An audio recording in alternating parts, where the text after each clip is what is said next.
It is time for Arthur Schwartz, the food maven. Arthur joins us on a Monday morning, and we talk about, yeah, that's right, food. Good morning, Arthur. Good morning. Yes, happy Hanukkah. Did you know, does anybody know, that the largest menorah in Brooklyn is right here out my door at the Grand Army Plaza? And I didn't hear singing and dancing last night. Usually on the first night there is, but who knows? Maybe my windows are better insulated than I thought and I can't hear. Anyway, for some reason, this one is lit at 3:30. That I did look up. Anyway, this is more like post-Thanksgiving. It's very odd, I think, to have Hanukkah right on top of Thanksgiving. You go from one fattening holiday to another. So, in fact, I have a new thing. I don't want to make latkes this year, but my great nieces are coming, so we're going to eat donuts instead, because I can buy sensational fried donuts. Yep. Are in fact a big Hanukkah specialty in many, many cultures. But back to Thanksgiving, we did not roast a turkey this year.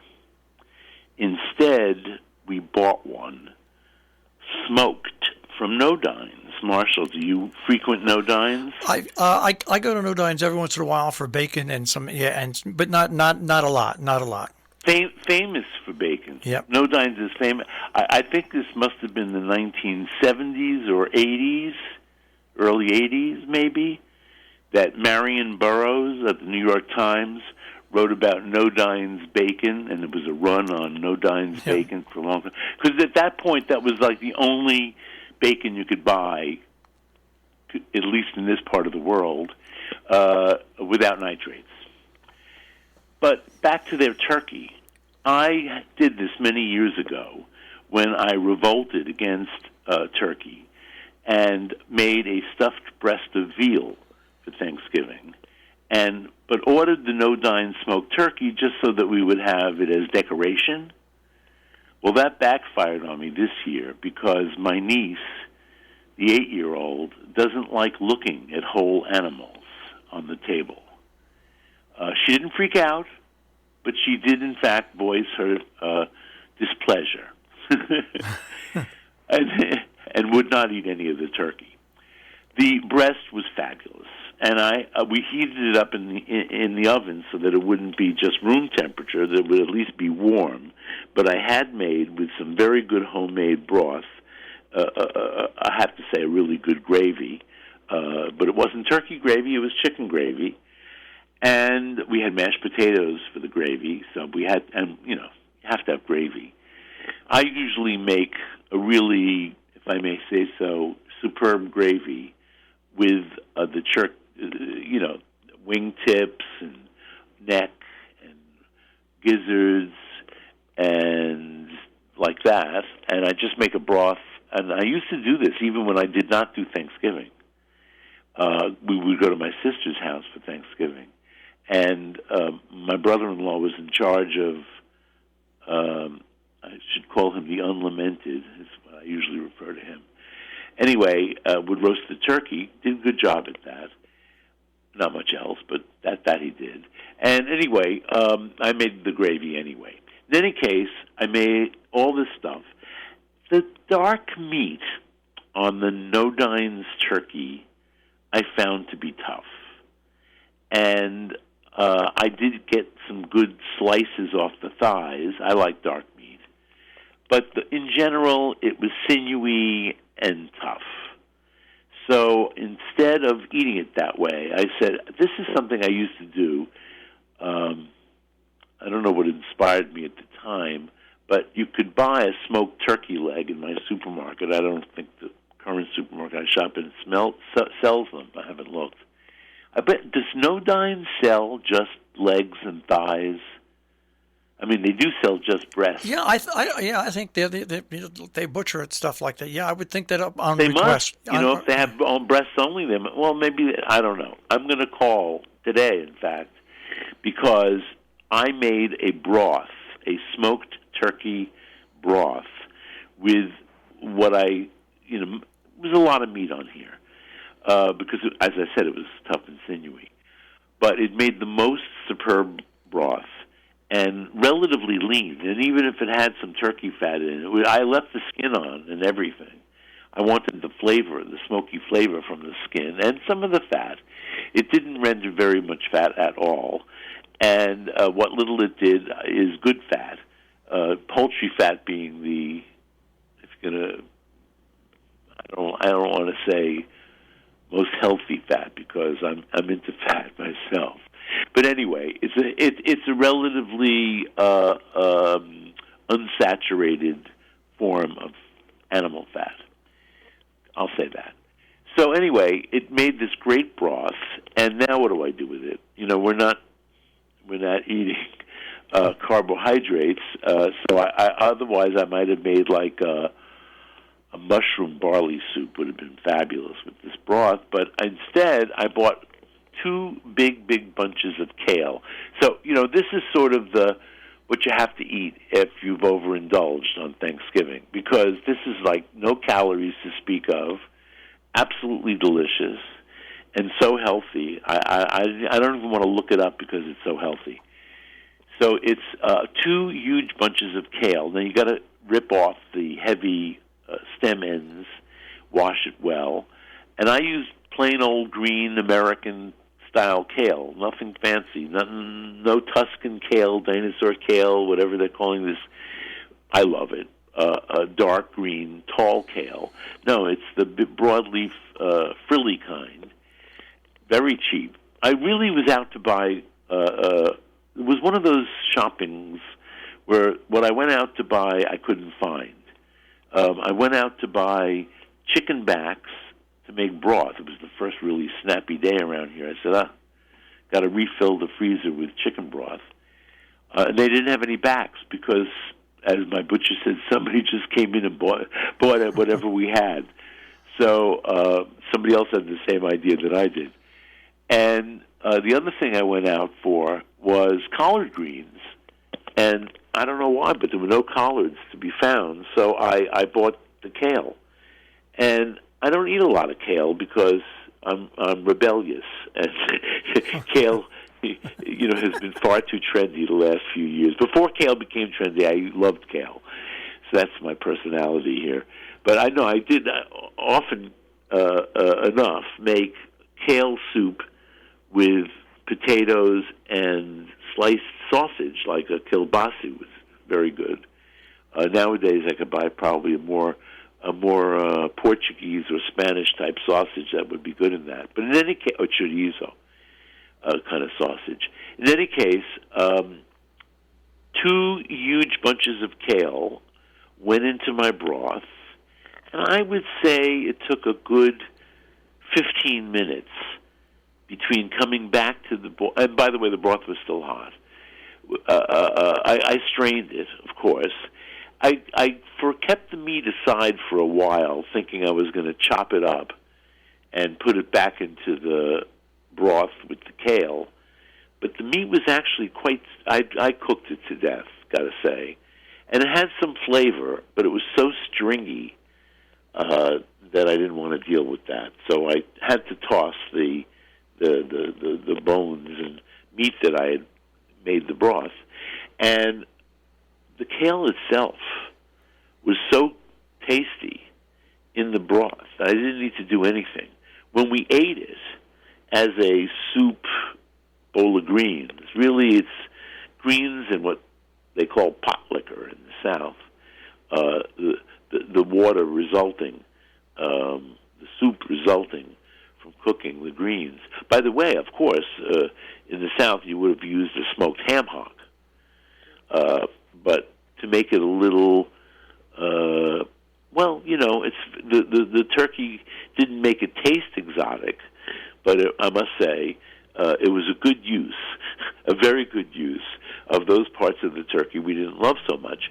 But the breast was superb, and it was a nice Thanksgiving. My nephew, who loves to cook,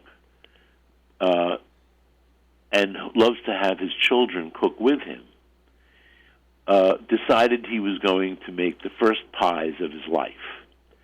And as a devotee of Melissa Clark at the New York Times, he must have read everything she wrote about pies. In any case, he made an apple pie and a, in quotes, pumpkin pie, according to Melissa Clark, using a technique that I never even heard of. That doesn't mean, it's new to me. I have to ask Melissa one day. She lives very close to me here, and I do bump into her once in a while. Where she came up with this technique, unless Brian can tell me, since he reads so much Melissa Clark. And the technique is this: you don't blind bake the pie crust. Now, he made the pie crust days before I got there, so I didn't watch him do this. He told me that one pie was made with 100% butter, and the other pie was made with like 80% butter and 20% shortening. In the eating, I failed to ask him which was which, but they were slightly different. And the technique for both is the same. Melissa instructs you to heat up your sheet pan in a 425-degree oven. Preheat the oven and the pan together to 425. Then when you put your filled pie on the sheet pan, it's getting instant heat and a lot of heat from the bottom. By the way, sheet pans, I find, are mostly, if not always, made of aluminum, which is a very, very good conductor, next to copper. It's a great conductor. People don't like to cook directly on aluminum, so a really good stainless steel pan, however, should be mainly aluminum, but with the stainless steel on the surface. In any case, you put your aluminum sheet pan in the 425-degree oven, heat it up, and then I think he baked the cake for 10 or 15 minutes, the pie rather, at 425, and then reduced the heat to 350. As I pointed out to him, you're not actually baking at 350 because the oven takes time to get down to 350 once it's been at 425. So it's a very hot oven. The crust that was exposed was superb. The crust on the bottom, which is what you really care about here, because this whole system, this whole technique is about making your bottom crust crisp as opposed to soggy, which can be even in a pre-baked pie crust, depending on what the filling is. But this came out super crisp. I'm glad he's not listening, but one of them I thought was a little tough. But that could have been his first time around making pie crust, too. But one of them really was layered and crisp and delicious. And I'm going to try this myself, not today. So I ate both pies. The apple pie was filled with pre-cooked apples.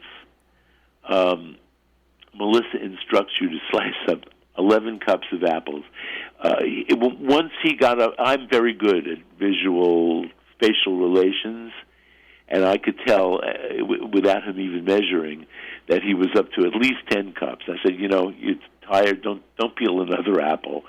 You don't need it. And in fact, it was just the right amount.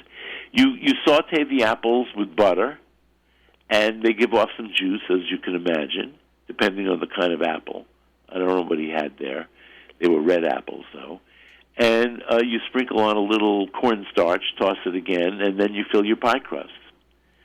Top crust, too. And he sprinkled the top. He did a egg wash on the top and sprinkled it with coarse sugar.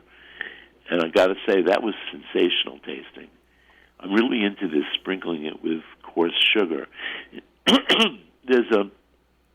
When I was up your way a few weeks ago in Sheffield, there is a bakery called, you know the name, Marshall? I'm thinking it's something with pig. They had incredible pastry, little tarts, and I only ate half. sprinkled the outside of the crust was and a very good, very good pastry crust, sprinkled with sugar. I went wild. I haven't eaten sugar in a year. Anyway, so I would, if you're a pie baker, I would definitely try this system out because it works. And I now see the value, by the way, in $30 perfect pies, which in Brooklyn it's easy to find a $30 pie. I actually haven't looked at the price. I also saw $5 pies at the supermarket. But if you go into a boutique bakery, you pay plenty, and truthfully, I see now why it's worth it. I'm not sure I want to... But even though Brian thought this was easy going into it, he had to admit later it's a lot of work to bake pies, to make a good pie. So I have to do a little kvetch of the week here. I heard Nigella Lawson say on TV that green peppers were not fit for human consumption. I think she was serious. I guess I'm not human. Pardon me? I guess I'm not human. I love green peppers. I love green peppers for their own sake. Yeah. Not as an also-ran to red peppers. Yeah. I love red peppers. A red pepper is nothing but a ripe green pepper. Yeah. Yeah. And so yellow peppers start out green too, and orange peppers start out green, and even purple peppers can start out green. Some of them, I understand, do start growing purple, but I think most, actually, when you cook a purple pepper, say that 3 times fast. Cook a purple pepper. If you cook a purple pepper, it ends up turning dark green. So anyway, a green pepper is an unripe pepper, which is one reason why, it is much less expensive than a red pepper because it doesn't require as much time on the vine or plant, so to speak. And apparently, because it's not ripe and more fragile, it can be harvested mechanically without a problem, or rolls down a conveyor belt without getting all bruised up. Things like that. It has nothing to do with the actual gastronomic or culinary or, I don't know, deliciousness of the pepper. So I like green peppers, and I don't roast green peppers because that does bring out the bitter edge. Although, wait, I take that back, because here's something I used to make with green peppers, and you could do it with red peppers too, but you roast your green peppers whole, and you got to do this in a 450-degree oven, and I put them right on the rack, red or green. This is how I do it, and I'm finding that at 450, a pepper takes about 20 minutes to get charred here and there. If you want them a little bit more soft and a little bit more charred, you can leave them in for 25 minutes.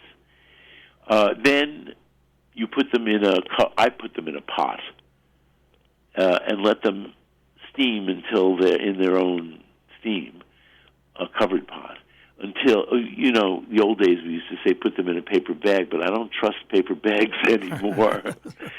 And the idea of putting it in a plastic bag, that I don't trust either. So I think a nice enameled cast iron pot, or whatever pot you have, is a good idea. And then let them come to room temperature.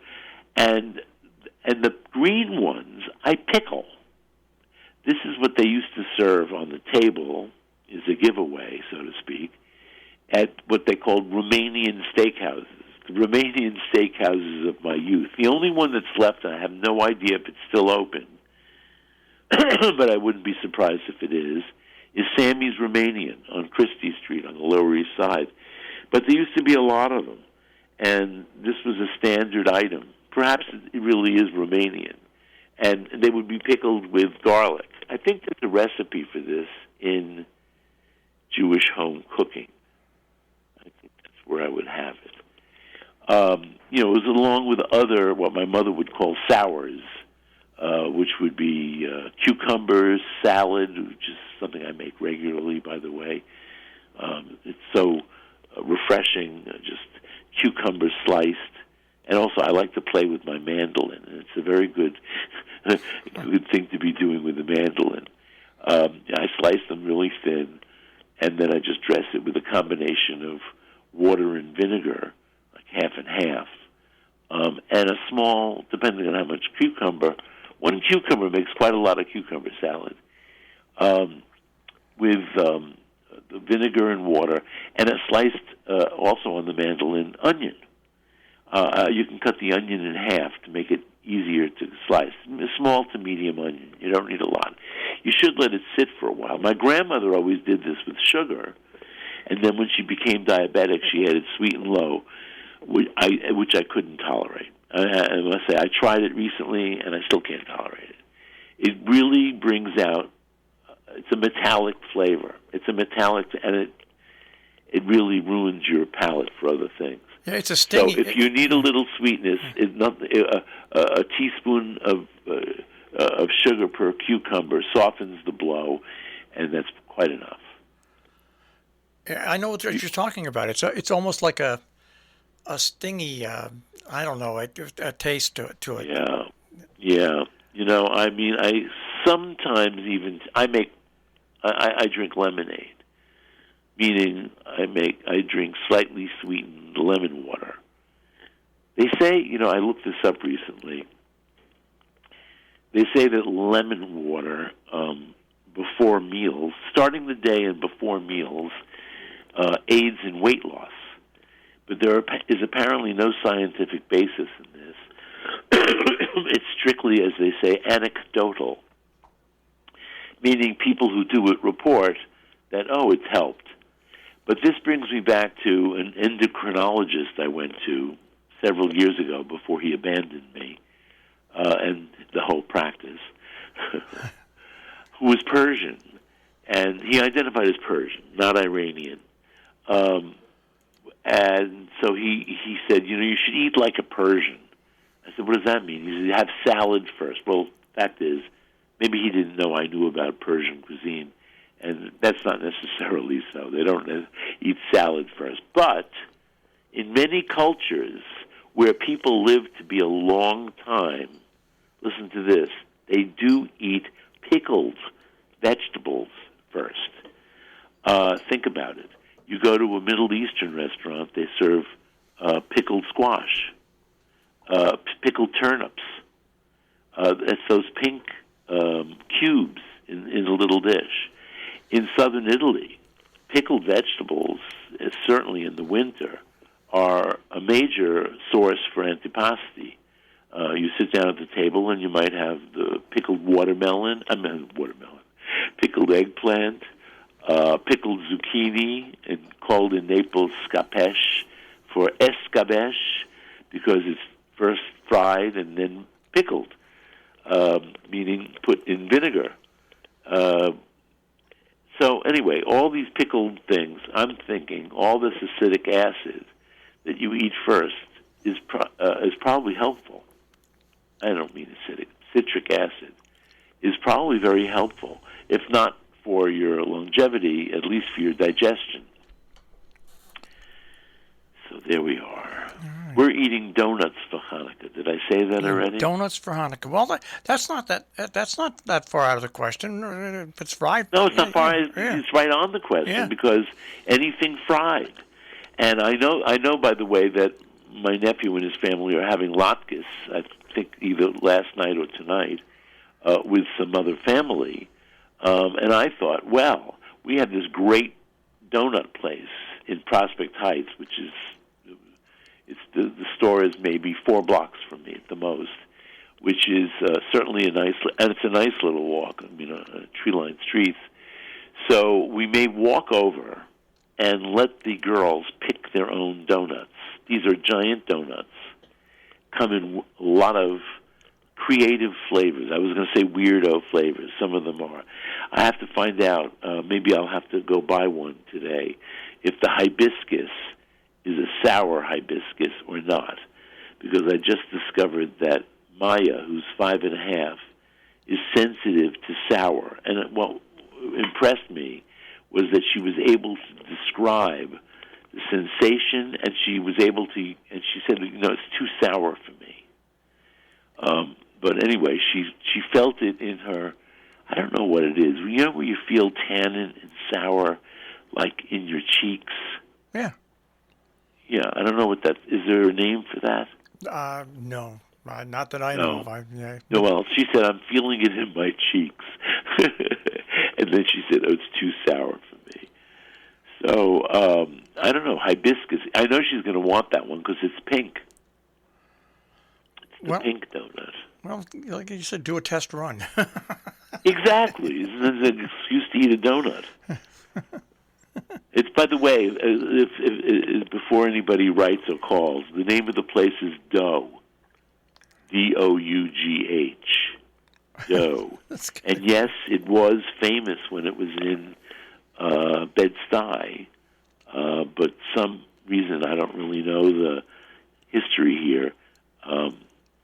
It's now in Prospect Heights on Vanderbilt Avenue. All right. All righty. So I'm going to eat more of kale in turkey broth. We have more to eat today. We're still trying to lose the splurge of last week, as I'm sure, get prepared for Christmas. The average weight gain between Thanksgiving and New Year's is 7 pounds. Did you know that? Not for me this year. Well, I'm going to try not, but we'll see. Remains to be seen. Right. Well, have a good week, Arthur, and we'll speak to you next week. You too. Bye. Take care. Arthur Schwartz, the Food Maven, here on The Breakfast Club on Robin Hood Radio. Underwriting support for Arthur Schwartz, the Food Maven, Hillsdale Home Chef. More information, 518-325-7000, hgshomechef.com.